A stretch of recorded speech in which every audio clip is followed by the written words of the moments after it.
Hi there, YouTube. Another cab story because I'm bored out of my skull. I have a cat now. I don't have the birdie anymore. Yeah, I know.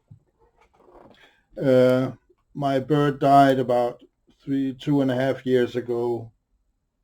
I came, I was away on vacation and my son was taking care of it, and he came here and found it dead in the bottom of the cage. 11 years it was with me, that birdie, but yeah, life goes on. So to lower my blood pressure and my stress, and because I do love cats, I got myself a cat.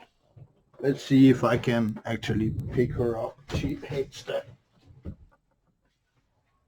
This is my little catty kitty.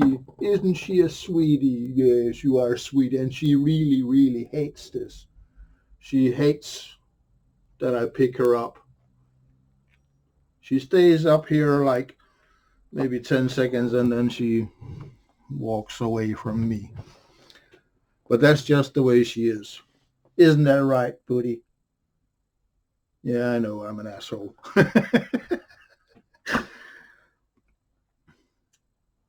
Cab driver stories. Yeah, I know I'm missing two front teeth. They broke a couple of years back and I don't have the money to get it fixed.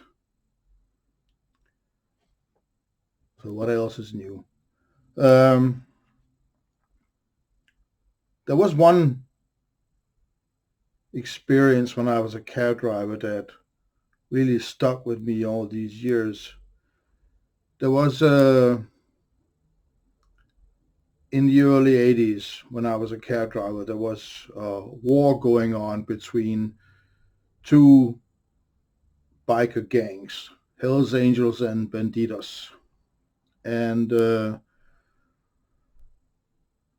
there was a shooting, a really, really bad shooting, where uh, uh, a dude from one of these biker gangs, he emptied a machine gun into a van and killed somebody.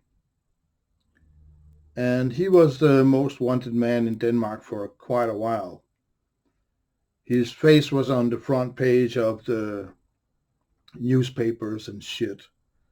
And one night I was driving along looking for customers, and I saw this. It was dark and everything, and I saw this dude waving at cabs, and I stopped and picked him up. And there was a young woman with him. They sat in the back seat, and I looked at them in the mirror, and I immediately saw that the dude sitting in the back seat with this young woman was the dude from the front pages of the newspapers. I got pretty apprehensive, of course, because, I mean, he was a murderer and he just killed somebody by emptying a machine gun into a van only 4 or 5 days earlier. And I listened in on their conversation, and it came very fast. It became clear to me that this young woman was not there by her own volition. She was scared shitless and she wanted to leave. And he was like talking to her, manipulating her, trying to make her understand that there was no way out. She was going with him whether she wanted to or not. And then this asshole asked me, because I also had a dick apparently, and that sort of made us friends. Um, what I thought about a woman who had flirted and then didn't want to complete her obligation.